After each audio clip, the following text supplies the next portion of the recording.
नमस्ते सभी बच्चों के अभिभावक और परिजन ध्यान दीजिए। आज इस समस्या के बारे में हम बात करने जा रहे हैं, उसका सरोकार आपके बच्चों के मानसिक और व्यवहारिक सेहत से। आप देख रहे हैं हेलो डॉक्टर। क्या आपने कभी यह सोचा है कि कोविड के बाद से बच्चों के मानसिक और व्यवहारिक विकास में पहले के मुकाबले अब कमी देखी जा रही है? चिंता मत कीजिए, टेंशन मत लीजिए। आपके सभी सवालों का जवाब देने के लिए आज हमारे साथ जुड़ने जा रहे हैं डॉक्टर सुभाष गर्ग, जो कि न्यूरो डेवलपमेंट डिसेबिलिटी थेरेपी में एक्सपर्ट हैं।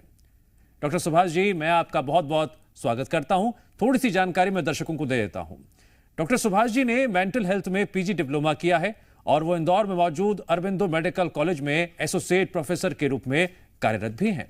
इसके साथ ही allied and health care council Madhya Pradesh के सदस्य भी हैं। डॉक्टर साहब से हम बच्चों की समस्याओं को लेकर कई सवाल पूछेंगे, जिसमें बच्चों की मेंटल हेल्थ से लेकर उनके विकास से जुड़े सवालों के जवाब हम उनसे लेंगे। तो इंतजार खत्म होता है, हम सवाल जवाब का सिलसिला शुरू करते हैं। डॉक्टर साहब, सबसे पहला सवाल मेरा आपसे यह है, डॉक्टर सुभाष गर्ग, कि जिस तरह से अभी स्थिति देखने को मिल रही है, और हम जरा थोड़ा पहले चले जाते हैं, कोविड जब हो रहा था उस वक्त के बाद बच्चों के मानसिक विकास और कोविड के बाद बच्चों में जो मानसिक और व्यवहारिक विकास होना चाहिए, लेकिन हाल के दिनों में डेवलपमेंटल समस्या हम देख रहे हैं आजकल काफी देखने को मिल रही है। न्यूरो डेवलपमेंटल डिसऑर्डर, जैसे कि ऑटिज्म की हम बात करते हैं, स्पेक्ट्रम डिसऑर्डर, ये सब क्या होता है, इसके क्या क्या लक्षण हैं और इसका कारण क्या है? सर्वप्रथम मैं जी मीडिया को धन्यवाद देना चाहता हूं कि इस संवेदनशील बीमारी के बारे में मुझे वार्तालाप के लिए और साक्षात्कार के लिए मुझे आमंत्रित। बीमारी के बारे में समाज में लोग बात करने से डरते हैं। इस बीमारी के बारे में पेरेंट्स एक्सेप्ट करने में डरते हैं कि यार हमारे बच्चे में प्रॉब्लम हो सकती है। आज हम उस बीमारी के बारे में बात करना चाह रहे हैं। सर, अगर मैं बात करना चाहूँ कि न्यूरो डेवलपमेंटल डिसेबिलिटी जो है, एक प्रकार से autism spectrum disorder, down syndrome, ADHD, sensory processing disorder, delay development, ये सारी मिलके न्यूरो डेवलपमेंटल डिसेबिलिटी बनती है। चूंकि आपका क्वेश्चन था कि कोविड के बाद में बच्चों में डिसेबिलिटी कैसे जनरेट हुई और ये आगे क्यों बढ़ रही है। ऑटिज्म को समझना पहले जरूरी है सर। ऑटिज्म का मतलब होता है कि बच्चों के सामाजिक और व्यावहारिक समस्या या व्यावहारिक जो बोलना चाहिए डेवलपमेंट में समस्या आना, जिसमें बच्चे का भाषा का विकास नहीं हो पाता है, बच्चा एक जगह नहीं बैठ पाता है, या बच्चे का बोले कि हम किसी को कोई कमांड दिए कि बच्चा ये वाला सामान उठा के दो, अपने नाम को रिकॉग्नाइज नहीं कर पाता है। उदाहरण के लिए अगर बोले एक 1.5-2 साल का बच्चा है, उसे हम बोल रहे हैं कि बच्चा इधर आओ, जो भी नाम है XYZ नाम के थ्रू हम बुलाने की कोशिश कर रहे हैं, बच्चा रिस्पॉन्ड नहीं कर रहा। लेकिन जब हम बच्चे को बोलते हैं ये लो चॉकलेट, ABC राइम सुनेंगे या कुछ बोलेंगे, तो टपाक से वो रिस्पॉन्स कर रहा है, खुद में खोया हुआ रह रहा है। साथ ही साथ में बच्चा जो है एक ही चीज़ को बार बार करते जा रहा है। तो पेरेंट्स हमारे पास आते हैं कि बच्चा बाकी तो सब ठीक है, ये खुद में खोया रहता है, मूडी है, भाषा का विकास भी थोड़ा सा इसका पीछे की साइड चल रहा है, बट हमें तो सब ये नॉर्मल दिखता है, सारी चीज़ें नॉर्मल है। सो ये जो समस्या है ये ऑटिज्म से रिलेटेड होती है सर। और कोविड के बाद में इस डिसीज़ के जो बोलते हैं ना प्रिवेलेंस में काफ़ी चेंजेस आया है, ये एकदम से बूम किया है। कारण था कि कोविड के बाद एक लॉकडाउन वाला फेज़ रहा, मोस्टली जो पेरेंट्स थे वो घर पे रहे, उन्होंने बच्चों को ऑब्जर्व किया, बच्चों में सिम्टम्स उन्होंने देखे। साथ ही साथ में एक स्क्रीन का यूज़ भी काफ़ी ज़्यादा बढ़ा, बच्चों का एक नेचुरल एनवायरनमेंट एक्सपोजर था वो भी कम हुआ। ये सारी चीज़ें जो है कोविड के बाद में इस डिसीज़ के बारे में बूम की। ऐसा नहीं है कि पहले ये डिसीज़ नहीं होती थी, पहले भी ये बीमारी होती थी, बट पहले अवेयरनेस के कारण या बोलने जागरूकता की कमी के कारण ये सारी चीज़ें जो हैं हमें नोट में नहीं आती थी, और बच्चे जो हैं एक प्रकार से बिना ट्रीटमेंट के रह जाते थे या लाइफ लॉन्ग मानसिक विकलांगता की तरफ चले जाते थे। ओके, डॉक्टर सुभाष, आपने जो बातें बताई हैं, पेरेंट्स बहुत कुछ कनेक्ट कर पा रहे होंगे हाल के दिनों में जो अपने घरों में देख रहे हैं। लेकिन एक और समस्या है, हम घरों में देख रहे हैं कि बच्चों को मोबाइल और टीवी का इस्तेमाल ज़्यादा करने के लिए उन्हें छोड़ दिया जाता है। बच्चे खूब मोबाइल देखते हैं, टीवी देखते हैं। क्या आपको लगता है कि इनका ज़्यादा इस्तेमाल बच्चों के विकास को रोक रहा है? क्या ये भी एक बहुत बड़ा फैक्टर है?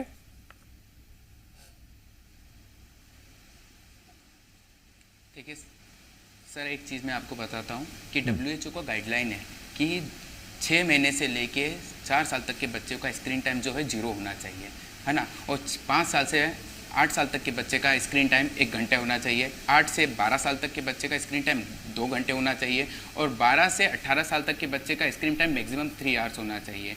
जब बच्चा नए एनवायरनमेंट में एक्सपोजर को सीख रहा है, अपने सेंसरी सिस्टम को डेवलप कर रहा है, तब वो मोबाइल देख रहा है। मोबाइल में एक ही कंटेंट को तो बार बार देख रहा है या बार बार बदल बदल के देख रहा है। उसे ये समझ में नहीं आ रहा है कि रियल लाइफ और रियल लाइफ में क्या डिफरेंस होता है। आप समझ पा रहे हैं सर? एक प्रकार की एक अफीम है ना, या आप बोल सकते हैं लत है कि जिसमें बच्चा जो है मोबाइल नहीं मिल पा रहा है तो बच्चे की एकाग्रता में कमी आ रही है, बच्चा आक्रामक हो रहा है, या बच्चा जो कंटेंट देख रहा है वो उसी की तरह रिएक्ट करने की कोशिश कर रहा है। हमारे पास जब बच्चे आते हैं तो वो इस तरीके से या उस एसेंट को पकड़ लेते हैं। यूजुअली क्या बोलते हैं, hello I am, this is kind of animistic speech. उन्होंने कार्टून बार बार देखे तो वो कार्टून की तरह बात करना चालू कर देंगे, या कोई उन्होंने राइम्स देखी तो वो राइम्स को बार बार गुनगुनाते रहेंगे। जरूरत से ज़्यादा मोबाइल का इस्तेमाल बच्चों को अवसाद और वो व्यवहारिक समस्या की तरफ ले जाता है। और हम लोग कितने ही आर्टिकल्स पब्लिश कर चुके हैं, कितनी ही रिसर्चेस पे डेली पेपर में आती है कि मोबाइल का कंस्ट्रक्टिव यूज़ ही बच्चों के साथ होना चाहिए। कभी भी मोबाइल और टीवी बच्चों को अकेले सेपरेटली नहीं देना चाहिए। आजकल बच्चे जो हैं ऑनलाइन गेमिंग्स में लगे रहते हैं और हम बात करते हैं कि उनकी स्टडी कैसी चल रही है तो बोलते हैं स्टडी में इसका मन नहीं लगता। क्यों मन नहीं लगता? क्योंकि बच्चा जो है उसके दिमाग में वो फ्री फायर गेम ही चल रहा है, या पर्टिकुलर सॉन्ग चल रहा है, या पर्टिकुलर कंटेंट चल रहा है। तो स्क्रीन टाइम तो रियली सर अफेक्टेड, मतलब बोलना चाहिए बच्चों के व्यवहार को अफेक्ट करता ही है। साथ ही साथ मैं ये भी बोलूँगा सर कि स्क्रीन कारण तो नहीं है ऑटिज्म स्पेक्ट्रम या न्यूरो डिसेबिलिटी का, बट कहीं ना कहीं एक रिस्क फैक्टर है कि स्क्रीन से हो सकता है। अभी लेटेस्ट जो रिसर्च है एम्स का, जिसमें 56 में से एक बच्चे को ऑटिज्म स्पेक्ट्रम डिसऑर्डर है सर। और साथ ही साथ में जब उसको ग्राउंड लेवल पे कन्वर्ट किया जाए तो 35 में से एक बच्चा, मतलब आप समझ सकते हैं कितने भयावह आंकड़े हैं सर। और जब ज़मीनी स्तर पे जब इस बारे में बात होती है तो पेरेंट्स एक्सेप्ट नहीं कर पाते हैं, या समाज में उनके बारे में कुछ उनके बच्चे के बारे में सोचने में आ जाए, इसलिए वो केस बाहर निकल के नहीं आ पाते हैं। और जब आते हैं तो शायद वो बहुत देर हो जाती है। डॉक्टर सुभाष, ये आंकड़े चिंता में डालने वाले हैं, लेकिन हमने आपको इसलिए जोड़ा है कि आप इस चिंता को दूर कर सकें। अब बच्चों की जो मानसिक और व्यवहारिक समस्या है उसका समाधान या फिर ट्रीटमेंट कैसे होता है, क्या उसका एक रास्ता है? जी, जो ट्रीटमेंट जो रास्ता है ना सर, वो एक होलिस्टिक अप्रोच होता है।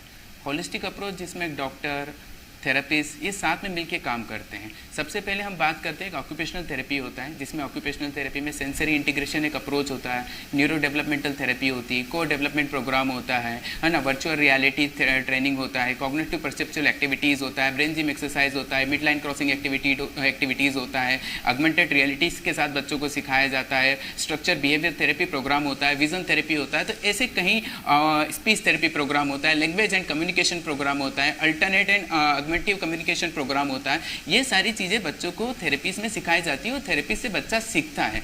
तो कुल मिला के एक होलिस्टिक अप्रोच है सर, और थेरेपीज के साथ ही बच्चे रिकवर करते हैं। चूँकि मैं धन्यवाद देना चाहूँगा कि सोशल मीडिया इन्फ्लुएंसर जिन्होंने ऑटिज्म के बारे में बहुत अच्छे से जानकारी दी, बट उन्होंने ट्रीटमेंट के बारे में कोई क्लैरिटी नहीं रखी। आजकल जब हमारे पास क्लाइंट आता है तो वो बढ़िया गूगल ज्ञान लेकर आता है या सेल्फ डायग्नोज करके आता है कि हमारे बच्चे को ऑटिज्म है। This is a kind of awareness. बस जब उनसे जब ट्रीटमेंट के बारे में पूछते हैं तो उन्हें वो ब्लैंक रहते हैं, उन्हें नहीं पता ट्रीटमेंट क्या होता है, थेरेपीज क्या होती है। और जब हम ट्रीटमेंट के बारे में उन्हें एक्सप्लेन करते हैं तो वो डर जाते हैं, या उन्हें लगता है कि हमारे बच्चों को इस चीज़ की जरूरत नहीं है, तो हम भी कर सकते हैं या हम भी करा सकते हैं। जी जी, डॉक्टर सुभाष, आपने एक बात कही थी कि ट्रीटमेंट, जब हम ट्रीटमेंट की बात करते हैं तो ट्रीटमेंट का एक पार्ट होता है मेडिसिन भी। क्या बच्चों को इस बीमारी में मेडिसिन देना सही है, और अगर ये सही नहीं है तो फिर क्या करना चाहिए? देखिए सर, इस बारे में मैं एक ही चीज़ बोलूँगा, आपके डॉक्टर और आपके थेरेपिस्ट आपको क्या प्रिस्क्राइब करते हैं उस बारे में आपने सोचना चाहिए। अगर किसी बच्चे को मेडिसिन ज़रूरी है तो वो मेडिसिन देना चाहिए, और मेडिसिन अगर दे रहे हैं तो बिना किसी प्रिस्क्रिप्शन के बंद नहीं करना चाहिए, बिना किसी डॉक्टर से कंसल्ट करे बंद नहीं करना चाहिए। उसके जो इफेक्ट होते हैं काफ़ी भयावह होते हैं, है ना। ये आप और मैं डिसाइड नहीं कर सकते कि बच्चों को मेडिसिन देना है नहीं देना है। आपसे मतलब ओके। तो कितनी बार होता है पेरेंट्स, डॉक्टर्स जो रहते हैं उन्हें पेरेंट्स को प्रिस्क्रिप्शन देते हैं कि आपने दवाई देना है, पर कुछ समय बाद पेरेंट्स जो बोलते हैं ना, एक काइंड ऑफ कॉपी कैट की दवाइयों से नुकसान होता है, हमने गूगल पे पढ़ा था, वो दवाइयाँ धीरे धीरे देके बंद कर देते हैं। उसके बाद वो उस दवाई के विड्रॉल इफेक्ट्स होते हैं, जिसका कोई पर्टिकुलर कारण बोलते हैं ना, जिससे बच्चे के अंदर और बीमारी भयावह हो जाती है। तो मेडिसिन अगर डॉक्टर प्रिस्क्राइब कर रहे हैं तो आपको देना चाहिए और अपनी मर्जी से ऑन ऑफ नहीं करना चाहिए। डॉक्टर सुभाष, आपने ट्रीटमेंट के जब जिक्र किया था थोड़ी देर पहले, तो उसमें थेरेपी की आप बात कर रहे थे। मैं थोड़ा चाहूंगा कि इन डेप्थ इस पर हम एनालाइज करें जरा कि ऑटिज्म ADHD में थेरेपी किस तरह से काम करती है और ये कितनी मददगार है। आपकी साइड स्क्रीन में कुछ जो क्लिप्स चल रहे हैं, ये सारे थेरेपीज के ही क्लिप है सर। चूँकि थेरेपी के अंदर एक प्रोग्राम होता है जिसको बोलते हैं संवेदनाओं का एकीकरण। हमारी 5 संवेदना होती है सर, सूंघना, देखना, सुनना, टच महसूस करना और टेस्ट। इसके अलावा भी 3 संवेदनाएं और होती है जिसे बोलते हैं जॉइंट अटेंशन, हाथों के बीच में हम कैसे बैठे हैं, हमारा हाथ किधर की साइड मूव कर रहा है, हमारे पैर किधर की साइड मूव कर रहा है, मेरा बॉडी पोस्चर कैसा है जिसको हम वेस्टिबुलर बोलते हैं, बैलेंस करना सारी चीज़ों को। एक होता है इंट्रोसेप्शन जिसे हम बोलते हैं हमें भूख कब लग रही है, हमें प्यास कब लग रही है, क्या मुझे दर्द का एहसास हो रहा है, क्या मैं थक चुका हूँ। तो ये 8 सेंस मिलके एक संवेदना बनाते हैं। ऑटिज्म स्पेक्ट्रम या न्यूरो डिसेबिलिटी वाले बच्चों के अंदर ये जो संवेदना होती है या तो बहुत ज़्यादा होती है, कोई एक संवेदना, या तो बहुत कम होती है। तो थेरेपीज के थ्रू हम इन संवेदनाओं का एकीकरण करके ब्रेन के अंदर वो प्रोसेस हम लोग फाइनलाइज करते हैं और साथ ही साथ में ब्रेन को उस संवेदना पर रिएक्ट करना सिखाते हैं। चूँकि ये जो प्रोसेस होती है थेरेपी की, ये रोजाना बेसिस की होती है कि बच्चे का एक ट्रीटमेंट प्रोटोकॉल होता है जो करीब 1 घंटे के करीब का होता है और बच्चे को रोजाना उस थेरेपी ट्रीटमेंट में लाना पड़ता है, क्योंकि हम लोग एक एक्सरसाइज प्रोग्राम पे जा रहे हैं, हम एक्टिविटी प्रोग्राम पे जा रहे हैं जहाँ ब्रेन को रिपीटेटेड स्टिमुलेट्स या स्टिमुलेशन की ज़रूरत है। तो थेरेपी जो होता है वो थोड़ा सा लंबा चलता है, स्लोली प्रोग्रेसिव प्रोग्राम है, पर डेफिनेटली इन केसेस में, न्यूरो डेवलपमेंटल केसेस में थेरेपी के अलावा कोई ऑप्शन नहीं है और थेरेपी से बच्चे रिकवर भी करते हैं और इंप्रूवमेंट्स अच्छे देखने को मिलते हैं। तो थेरेपी जो है अच्छे तरीके से इनमें वर्क करता है। साथ ही साथ स्पीच थेरेपी का भी एक अपना रोल है जो बच्चे को बोलना और बोलने के तरीके और कम्युनिकेशन कैसे करना है, ये सारी चीज़ें सिखाती है। डॉक्टर सुभाष, जब बच्चा ट्रीटमेंट से गुजरता है तो काफ़ी मुश्किल उसे भी होती होगी। एक रूटीन में बच्चे को लाना, अगर वो किसी प्रॉब्लम में फंसा हुआ है तो वो भी आसान नहीं होता है। उसमें पेरेंट्स का रोल, डॉक्टर्स का रोल बहुत इंपॉर्टेंट हो जाता है। उसका जब इरिटेशन लेवल बढ़ता है, उसकी परेशानी बढ़ती है, कहीं ना कहीं मेंटली वो इरिटेट होता है, इन समस्याओं से निजात पाने के लिए क्या करना चाहिए? देखिए सर, जब इस समस्याओं से निजात होता है, यूजुअली पेरेंट्स जब सबसे ज़्यादा फील करते हैं कि यार बच्चे को रोज़ाना थेरेपी सेंटर पे ले जाना है, बच्चे को रोज़ाना थेरेपी कराना है, तो सबसे बड़ी समस्या जो होती है पेरेंट्स के लिए होती है। एक ये कि सामाजिक रूप से उस बच्चे को एक्सेप्ट नहीं कर पाते हैं, कितनी बार पारिवारिक रूप से भी बच्चे को एक्सेप्ट नहीं कर पाते हैं। थर्ड की थेरेपी इस बच्चे की चलना है वो एक्सेप्ट नहीं कर पाते हैं। थेरेपी चलेगी पर कितने समय चलेगी, एक वो एक्सेप्टेंस नहीं हो पाता है। तो परेशानी पेरेंट्स के लिए बहुत ज़्यादा है सर। स्कूल में एडमिशन को लेकर परेशानी आती है कि जब आपका बच्चा दूसरे बच्चों को डिस्टर्ब करता है, क्योंकि समाज अभी ऑटिज्म स्पेक्ट्रम बीमारी को लेकर जागरूक नहीं है। आज भी इस चीज़ को as a kind of stigma देखा जाता है कि बच्चे के अंदर माँ बाप ने कोई कमी, माँ बाप की लापरवाही की वजह से इस चीज़ को हुआ होगा, या डॉक्टर ने केस बिगाड़ दिया आपके बच्चे को इसलिए इसका ऑटिज्म हो गया होगा, या कहीं इसको भूत प्रेत की बाधा रही होगी। तो ये सारी चीज़ें आज भी समाज में चलती है। जहाँ बच्चे को सोशलाइजेशन की आवश्यकता है कि जहाँ बच्चा एक बच्चे दूसरे बच्चे के साथ खेले, तो पड़ोस का बच्चा अगर वो बच्चा ऑटिज्म के बच्चे के साथ खेलने आ रहा है तो पेरेंट्स उसको दूर ले जाएं कि हमारे बच्चे को छूने से बीमारी ना हो जाए, ये उस बच्चे के साथ मत जाओ, हमारा बच्चा भी वैसा करना सीख जाएगा। तो परेशानी है सर, पेरेंट्स बहुत सारी चीज़ें परेशानी झेलते हैं सर। और मैंने प्रैक्टिस में देखा है कि उस परेशानी को शायद मैं और आप शायद शब्दों में हम लोग बयान नहीं कर पाएँ, पर हम समझ सकते हैं सर। और उसके लिए इतना ही है कि हमें उस चीज़ के बारे में अवेयरनेस और एक सपोर्ट सिस्टम डेवलप करने की आवश्यकता है सर। डॉक्टर सुभाष, आप लगातार अवेयर भी कर रहे हैं और उन्हें एक रास्ता दिखा रहे हैं, लेकिन पेरेंट्स के जहन में ये सवाल भी होगा, क्योंकि देखिए हम इस बात पर चर्चा कर रहे थे कि पहले क्या सुनते हुए आ रहे हैं, क्या चर्चा हो रही है, बड़े बुजुर्ग क्या कहते हैं, क्या ये ऑटिज्म स्पेक्ट्रम डिसऑर्डर जिसके बारे में हम लगातार बात कर रहे हैं, क्या ये पूरी तरह से ठीक हो सकता है क्या?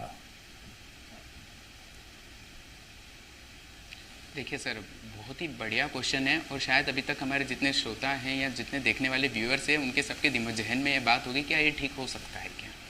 सर, इट्स डिपेंड कि जब बीमारी का पकड़ या बोलना चाहिए कि डायग्नोसिस कब हो रहा है। इस बीमारी का ट्रीटमेंट कैसा हो रहा है और बच्चा उस जो थेरेपी में किस तरीके से सीख रहा है और किस स्पीड से सीख रहा है।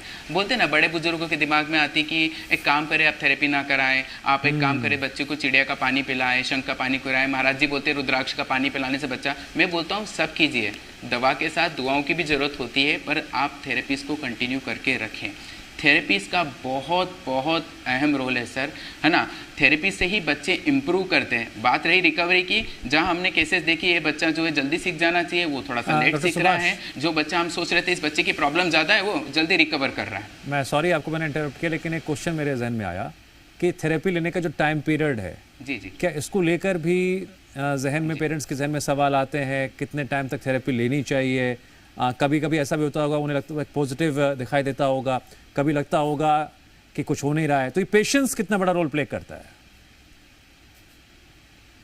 सर ये पूरा डिसीज ही है ना सर पेशेंस का, है ना। यहाँ पर थेरेपीज़ के इफ़ेक्ट जो हैं कितनी बार बहुत अच्छे आते हैं, कितनी बार जो इम्प्रूवमेंट से कम आना बंद हो जाते हैं या प्लेटू एक स्टेज पे चला जाता है, फिर वो इम्प्रूवमेंट बूम करता है, सारी चीज़ें हैं। तो थेरेपीज़ कब चलेगा, कितना चलेगा, ये केस के ऊपर डिपेंड करता है सर। हम लोग तो सर मंथली प्रोग्रेस देखने वाले लोग हैं कि जब बच्चे की थेरेपीज़ चल रही है तो बच्चे के अंदर क्या क्या चेंजेस आ रहे हैं, उस पॉजिटिव चेंजेस के अकॉर्डिंग हम लोग ट्रीटमेंट को मॉड्यूलेट करते जाते हैं, बढ़ते जाते हैं। डेफिनेटली सर थेरेपी का प्रोग्राम जो है वो स्लोली प्रोग्रेसिव है लेकिन इफेक्टिव है। और थेरेपी जिन बच्चों की चलती है, समय सीमा तो कोई निर्धारित मैं भी नहीं कर सकता क्योंकि वैज्ञानिक भी नहीं कर पाए और अभी तक इस बारे में रिसर्चेस चल रही है सर, लेकिन थेरेपी से बच्चे इम्प्रूव्ड होते हैं और अच्छा इम्प्रूवमेंट उनको देखने को मिलता है। एक चीज़ ज़रूर है सर कि एक बोलते हैं कि बच्चे के अंदर थेरेपी किस प्रकार से होनी चाहिए। बच्चे के अंदर थेरेपी जो है सिंगल हैंडेड होनी चाहिए, सिंगल हैंडेड की एक ही डॉक्टर उस बच्चे को देख रहा है। अब सपोज मैं बोल रहा हूँ कि ऑक्यूपेशनल थेरेपी मैं कर रहा हूँ, कोई और डॉक्टर उस बच्चे के ऊपर कोई और बच्चा डॉक्टर सुभाष भी ऑक्यूपेशनल थेरेपी कर रहा है, ऐसे केसेस में हाँ जी ये मौका भी है, दस्तूर भी है। अपने इस कार्यक्रम के जरिए हम परिजनों को, अभिभावकों को, पेरेंट्स को बहुत कुछ बता रहे हैं। क्यों ना आपको एक केस स्टडी यहाँ पर प्रेजेंट करें, बताएं जो एक्सपीरियंस आपने इस दौरान फील किए हों ऑटिज्म और ADHD से पीड़ित बच्चों के इलाज के दौरान। पेरेंट्स क्या कहते हैं, आप किस तरह उन्हें समझाते हैं? बिल्कुल सर, ये बहुत अच्छी बात आपने करी। जब हमारे पास पहली बार जब केस आता है तो उसको हम बोलते हैं स्ट्रक्चर इंटरव्यू सर, है ना। पेरेंट्स आते हैं कि हमारा बच्चा बोल नहीं रहा, हमारा बच्चा समझता तो सब है, ही नो अबाउट द ABC सारी चीज़ें हैं। तो पहला क्वेश्चन मैं उनसे पूछता हूँ क्या बच्चा अपने नाम को वो समझता है, आपको समझता है? नहीं सर हम ऐसे बुलाते हैं तो वो आ जाता है, लेकिन उसे ABCD वगैरह सब पता है। तो पेरेंट्स टेक ऐसे पॉजिटिव कि उसे ABCD पता है, बट उन्हें ये नहीं पता कि बच्चा आपको पहचान नहीं रहा। दूसरा, जब हम थेरेपी के लिए गाइड करते हैं तो उनके जहन में दो बातें आती है सर कि थेरेपी के अंदर क्या बच्चे को डराया धमकाया या किसी प्रकार की दवाइयाँ दी जाती है जिससे बच्चा सीखे या उन्हें कोई करंट लगाया जाता है? नहीं सर, थेरेपी एक प्रकार का प्लेफुल एनवायरमेंट और प्लेफुल तरीका होता है जिससे बच्चे को सिखाया जाता है। जैसा आपके साइड स्क्रीन में वीडियो चल रहा है उसको हम बोलते हैं सेंसरी डाइट। इस सेंसरी डाइट में रेगुलर तो नहीं, लेकिन हम 15 दिन के अंदर चेंजेस करते जाते हैं, प्रोग्राम को अपडेट करते जाते हैं। जैसे जैसे बच्चा सीखता जाता है वैसे वैसे हम लोग सिखाते जाते हैं। तो पेरेंट्स के अंदर सवाल होता है कि यार ये वाइब्रेशन क्यों दे रहे हैं, तो हर चीज़ का एक लॉजिकल वे होता है जो आपको डॉक्टर जानता है। जैसे बच्चे के अंदर चेहरे पे हनी लगा के उन्हें सिखाया जाता है कि वो बच्चा टर्म मूवमेंट करना सीखे। बच्चों को एक फ्लैश कार्ड के थ्रू दिखाया जाता है कि ये एप्पल है, क्योंकि बच्चे विजुअल सेकर होते हैं, तो उस फोटो को देख के बच्चा जल्दी सीख जाता है। तो थेरेपी के जो प्रोग्राम होते हैं उसके बारे में काफ़ी जो बोलते हैं हुआ बना हुआ है कि अगर बच्चों को डरा धमका के तो नहीं सर, कोई थेरेपी बच्चे को डरा धमका के नहीं की जाती है, ना ही किसी थेरेपिस्ट के पास होती है। बच्चे के साथ में प्लेफुल एनवायरनमेंट और कलरफुल एनवायरनमेंट में थेरेपी इसलिए की जाती है कि बच्चा वहाँ पे अपना पूरी तरीके से एकाग्र होकर अपना अटेंशन पे करे, खुशी खुशी वो थेरेपी में आए और खुशी खुशी वो थेरेपी में जाए। हो सकता है कि बच्चा किसी चीज़ से नाराज़ हो सकता है, थेरेपी में रो सकता है, पर उस क्राइंग बिहेवियर को हम बिल्कुल भी प्रमोट नहीं करते हैं। हम केवल और केवल इग्नोर, अवॉइड और डाइवर्ट थिंग्स पे हम लोग जाते हैं सर। कभी कभी बच्चा जो रहता है मूड नहीं होता है, जैसे हम लोगों का ऑफिस आने का मूड नहीं होता है या काम करने का, तो बच्चा वो रो के उस बिहेवियर को शो करता है ना। तो पेरेंट्स समझते थेरेपी से परेशान है, एक्चुअली वो थेरेपी से परेशान नहीं है। कभी कभी चीज़ें होती हैं सर जिसको हम पेरेंट्स थेरेपी से कनेक्ट कर लेते हैं, पर मैं मानूंगा कि इन सारी चीज़ों को अवॉइड करके पेरेंट्स को थेरेपी कंटिन्यू करना चाहिए सर, क्योंकि थेरेपी के अलावा इस डिसीज़ में कोई अदर ट्रीटमेंट नहीं है सर। डॉक्टर सुभाष, एक बहुत इंपॉर्टेंट एक्सपर्ट पर मैं आ रहा हूँ, पेरेंटिंग।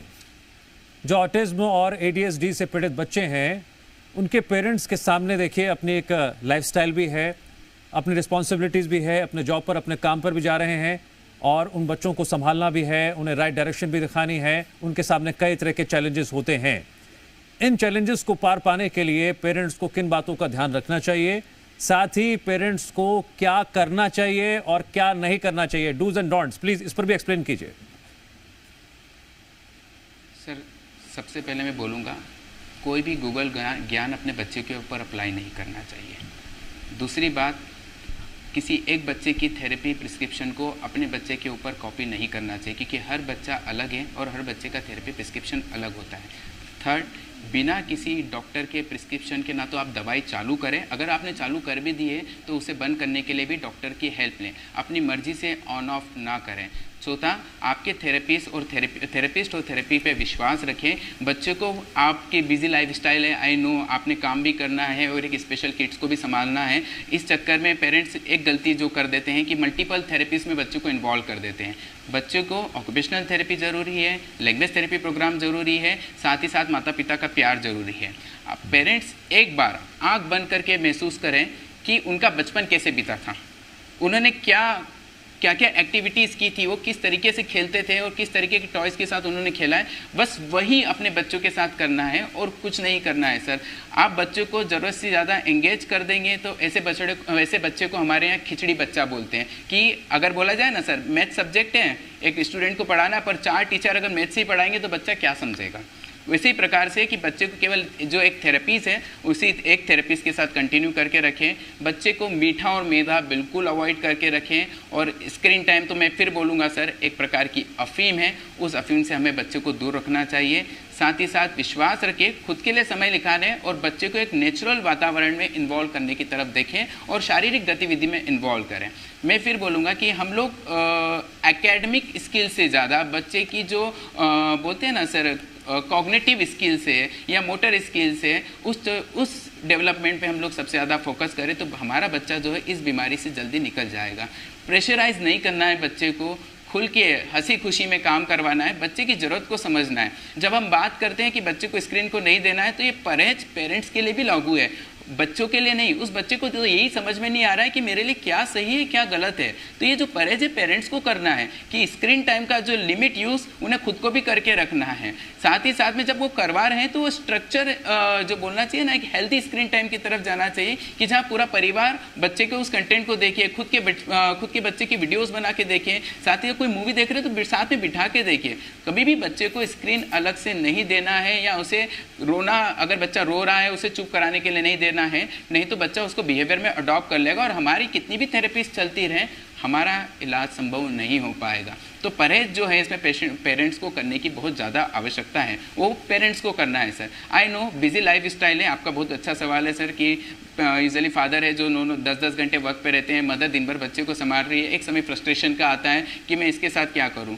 आप फिर मैं बोलूँगा, आंख बंद करके सोचें कि आपके माता पिता आपने आपको कैसे बड़ा किया, आपका बचपन कैसे बीता, वैसे आपके बच्चे का बचपन आपको बिताना है। आप बिल्कुल ना डरें कि समाज क्या सोचेगा, आप बिल्कुल ना ये सोचें कि अगर हम बच्चे को बाहर निकालेंगे और ये स्टीरियोटिपिकल बिहेवियर शो करेगा तो हम पड़ोस वाले क्या बोलेंगे या कोई क्या सोचेगा, ये बिल्कुल ना सोचें। आँख मूंद करके आप अपने बच्चे को एक्सेप्ट करें कि हाँ मेरे बच्चे को ऑटिज्म है, हाँ इसे परेशानी है और इस परेशानी के साथ मुझे आगे बढ़ना है, मुझे ठीक करना है। पेरेंटिंग का एक पार्ट है, इस पर मैं चर्चा करना चाहूँगा। आपने कहा कि पेरेंट्स ये फील करें कि हमारा ही पार्ट है, हमारा ही बच्चा है, लेकिन उनके सामने एक चैलेंज और होता है कि क्या वो और बच्चों के साथ उन्हें खेलने भेजें, कहीं भी वो आराम से जा सकते हैं, स्विमिंग क्लास है, ट्यूशन है या कोई भी ऐसी एक्टिविटी है जहाँ पर और बच्चे जा रहे हैं, क्या वहाँ पर भी उन बच्चों को आराम से भेजा जा सकता है या फिर उनकी मॉनिटरिंग ज़रूरी हो जाती है? सर देखिए, बच्चों के साथ में हाइपर एक्टिविटी या बोला जाए तो हिंदी में अति चंचलता और एकाग्रता की कमी रहती है, तो मॉनिटरिंग तो ज़रूरी हो जाती है। एक स्पेशल अटेंशन उन्हें थोड़ा सा रिक्वायर्ड होता है, स्कूल्स में भी उन्हें थोड़ा सा स्पेशल अटेंशन रिक्वायर्ड होता है, जिसे इंडिविजुअलाइज एजुकेशन प्लान बोलते हैं। तो आप जब बोल रहे हैं extra curricular activities like swimming है या कोई डांस क्लासेस वगैरह हैं, सर उन्हें 1-to-1 सिखाया जाए तो बच्चा सीख जाता है। थोड़ा सा ज़्यादा मेहनत करने की तरफ ज़रूरत होती है, बच्चे को बिहेवियर को एनालाइज करने की ज़रूरत होती है, बच्चे को पॉजिटिव रेनफोर्समेंट की ज़रूरत होती है। तो ऐसा नहीं है कि बच्चों को स्विमिंग नहीं करा सकते, बच्चों को स्विमिंग कराना चाहिए। ऐसी काफ़ी रिसर्चेस है कि जिसमें ADHD ऑटिज्म स्पेक्ट्रम डिसऑर्डर में स्विमिंग है या फिजिकल एक्टिविटी कराई जाए तो उसका डिसीज़ का जो सिवियरिटी वो कम होती है। ऐसी काफ़ी सारी स्टडीज़ है जिसमें बोला जाए बच्चों को फिजिकल या डांसिंग एक्टिविटीज़ कराया जाए तो बच्चे के अंदर जो बोलते हैं कोऑर्डिनेशन बढ़ता है और उनका सेंसरी सिस्टम डेवलप होता है। तो मॉनिटरिंग तो ज़रूरी है, बट सर उसके साथ में हम बच्चों को रेस्ट्रिक्ट नहीं कर सकते कि यार इसको वहाँ भेजेंगे तो ये कोई ऐसा नुकसान कर लेगा। उसे इंडिपेंडेंसी देना भी ज़रूरी है, तभी बच्चा अपनी शेल या बाउंड्री से बाहर निकलेगा और करता जाएगा। बच्चे के अंदर एक सोशल एंजाइटी है सर कि मैं करूँ तो कैसे करूँ और करूँ तो गलत ना करूँ। इसी संकोच में बच्चा कुछ अपना पॉजिटिव रिस्पॉन्स नहीं दे पाता है। तो पेरेंट्स ने उन्हें फील कराना कि आप कुछ करोगे, गलत भी करोगे तो वी आर एक्सेप्टेड, सही भी कर रहे हो तो आपने इसे आप उसे अप्रिशिएट करके आगे की तरफ ले जाना है सर। तो आप फिजिकल एक्टिविटीज़ हैं या एक्स्ट्रा करिकुलर एक्टिविटीज़ हैं, आप बच्चों को इन्वॉल्व कीजिए। मैंने देखा है बच्चे काफ़ी ज़्यादा पेंटिंग में अच्छे होते हैं, उनके मूवमेंट्स होते हैं तो जिम्नास्ट में अच्छे होते हैं, वह बढ़िया तरीके से स्केटिंग कर लेते हैं, स्विमिंग कर लेते हैं, उनका जो बोलना चाहिए सर कि उनके डांसिंग मूवमेंट्स काफ़ी अच्छे होते हैं। तो ये सारी एक्टिविटीज़ में बच्चों को इन्वॉल्व करके उनके सेंसरी और कॉग्निटिव सिस्टम को डेवलप, मोटर सिस्टम को डेवलप किया जा सकता है। डॉक्टर सुभाष, आपने परिजनों को, पेरेंट्स को इतनी महत्वपूर्ण जानकारी दी है। हम उम्मीद करते हैं कि ऑटिज्म को लेकर उनके जहन में जो भी कंफ्यूजन होगा, कैसे इलाज कराना है, क्या करना है, क्या नहीं करना है, उससे जुड़े सवालों का जवाब आपने दिया, उसके लिए आपका बहुत बहुत शुक्रिया।